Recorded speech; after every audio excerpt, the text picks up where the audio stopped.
los cumpla feliz, que los vuelva a cumplir, que los siga cumpliendo, pero en Cristo Jesús.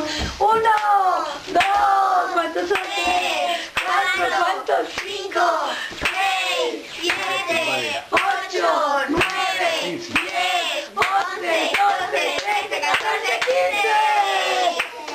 Olguita, ¿qué le quiere decir a Karen? Mami, te amamos, te queremos, recordamos los momentos lindos y felices que hemos compartido. Karencita, no se le olvide que toda su necesidad, Dios la conoce, póngala en las manos de Él, que es Él el que le suple toda su necesidad. La amamos, mami. ¿Qué le dices, Anita? Tía Karen. Feliz cumpleaños y que le saludos a Tito y que la pases bien. Bueno, hijita, queremos desearte un feliz cumpleaños, que Papito Dios te bendiga. Aquí estamos reunidos, le estábamos celebrando hasta hace poco el cumpleaños a Juancho, pero ya llegó la hora de partir, nos acordamos de ti y por eso te despedimos con un fuerte aplauso. ¡Bravo! Karen. Ay, yo tengo la